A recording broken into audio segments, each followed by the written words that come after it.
Assalamualaikum warahmatullahi wabarakatuh. Alhamdulillahirabbil alamin. Asyhadu an la ilaha illallah wahdahu la syarikalah wa asyhadu anna Muhammadan abduhu wa rasuluh. Allahumma shalli ala Muhammadin wa ala alihi wa ashabihi ajma'in. Amma ba'd. Qala Allah Ta'ala fil Qur'anil Karim, a'udzu billahi minasy syaithanir rajim. Bismillahirrahmanirrahim. La yaskhar qaumun min qaumin asa ay yakunu khairan minhum wala nisa'un min nisa'in asa ay yakunna khairan minhum. Sadaqallahul adzim. Saudara kaum muslimin dan muslimat, alhamdulillah kita puji Allah Subhanahu wa taala yang telah memberikan nikmat kepada kita, yang telah memberikan kesehatan, yang telah memberikan hidayah, sehingga alhamdulillah sampai detik ini kita berada di dalam kondisi orang-orang yang beriman. Salawat dan taslim kepada Rasulullah Muhammad sallallahu alaihi wasallam, Nabi yang senantiasa kita jadikan sebagai kedua, sebagai contoh, sebagai suri teladan dalam kehidupan kita. Pada kesempatan ini izinkan saya menyampaikan kembali, mengingatkan kembali tentang larangan Allah Subhanahu wa taala, yaitu jangan memberi gelaran jelek kepada orang lain.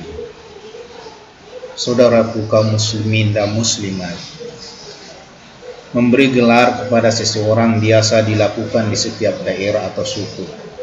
Seperti di Makassar ada gelar Daeng, Karaeng, Andi, Peta, dan lain-lain. Begitu pula dalam bidang akademik ada gelar-gelar yang disematkan pada setiap jenjang pendidikan yang telah dilalui. Bahkan di zaman Rasulullah Sallallahu Alaihi Wasallam banyak para sahabat Nabi yang diberi gelar seperti Nabi disebut Abu Qasim, Abu Bakar digelari As-Siddiq, Umar bin Khattab diberi gelar Al-Faruq, Hamzah diberi gelar Singa Allah, dan Abi Talib yang diberi gelar Pedang Allah atau Zulfikar. Bahkan istri Rasulullah tercinta Siti Aisyah radhiyallahu anha digelari Humairah. Apapun gelar yang diberikan atau diperoleh, tidak ada masalah dalam Islam. Yang penting orang yang mendapatkan gelar tersebut tidak membuatnya sombong dan angkuh. Semua gelaran yang baik-baik tidak dilarang dalam Islam. Yang terlarang adalah memberi gelar yang tidak baik kepada orang lain dengan maksud untuk menjelek-jelekkan, menghinakan, atau menyakiti seseorang. Allah Subhanahu wa taala mengingatkan di dalam Al-Qur'an pada surah Al-Hujurat pada rangkaian ayat 11. Wala tanabazu bil alqab bi'sa ismum fusukum ba'dal iman wa man lam yatub faulaika humudz zalimun. Dan jangan memanggil dengan gelaran yang mengandung ejekan. Seburuk-buruk panggilan adalah panggilan yang buruk sesudah iman. Dan barang siapa yang tidak bertobat, maka mereka itulah orang-orang yang zalim. Panggilan yang buruk ialah gelar yang tidak disukai oleh orang yang digelar, seperti panggilan kepada orang yang sudah beriman dengan panggilan seperti hai fasik, hai kafir, dan sebagainya. Memberi gelar seseorang sekalipun sesuai kondisi fisiknya dilarang.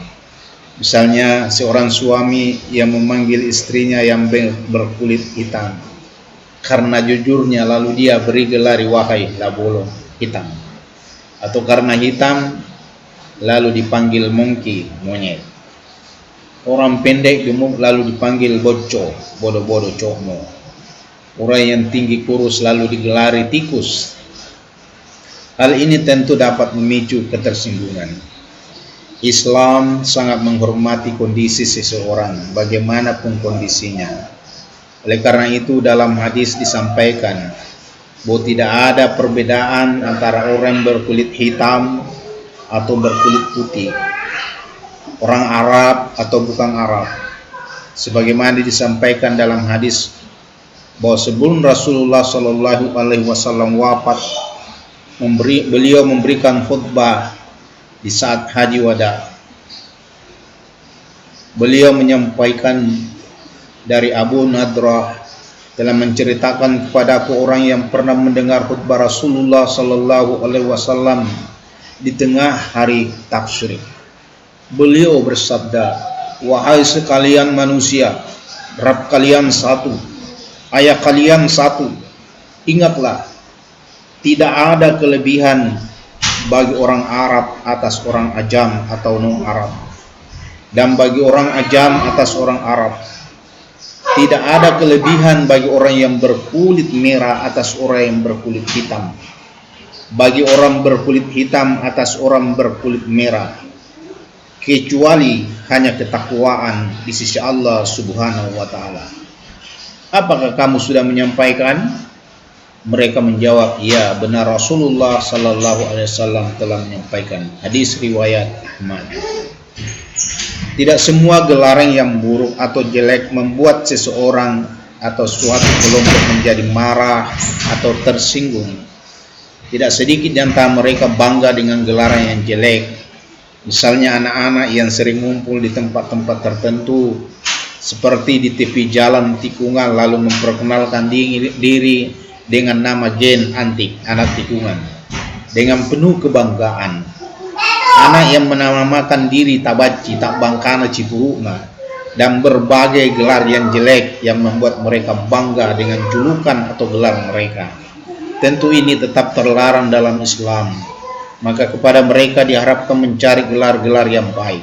Silakan mencari gelar atau nama-nama yang mengandung doa atau kebaikan di dalamnya. Oleh karena kelak di akhirat orang-orang akan dipanggil dengan gelar atau nama-namanya yang terbaik. Sebagaimana yang disampaikan di dalam hadis dari Abu Darda, ia berkata, Rasulullah Shallallahu Alaihi Wasallam bersabda, sesungguhnya kamu sekalian akan dipanggil pada hari kiamat dengan namamu dan ayahmu, maka baguskanlah nama kalian. Hadis riwayat Abu Daud. Alangkah malunya dan penuh penyesalan ketika kelak seorang hamba di hadapan Allah Subhanahu wa Ta'ala, mereka dipanggil dengan gelar atau nama-nama yang jelek di akhirat kelak. Oleh karena itu jangan mau diberi atau mengambil gelar di dunia ini yang jelek maknanya. Semoga kita semua terhindar dari gelar dan memberi gelar jelek kepada orang lain, karena itu akan bisa merusak orang lain, bisa merusak dirinya, dan juga bisa merusak diri kita, disebabkan karena kita berbuat dosa kepada orang-orang tersebut. Maka mari kita saling memuliakan, saling memberi nama yang baik. Panggillah nama-nama mereka dengan panggilan yang terbaik, dan kelak insya Allah di akhirat kita akan dipanggil oleh Allah dengan panggilan nama-nama yang terbaik. Semoga bermanfaat. Mohon maaf atas segala kekurangan. Jika ada kebenaran datangnya dari Allah Subhanahu wa Ta'ala, jika ada kesalahan datangnya dari saya selaku manusia yang dhaif. Nasrun minallah wa fathul qarib. Akhirul kalam. Wassalamualaikum warahmatullahi wabarakatuh.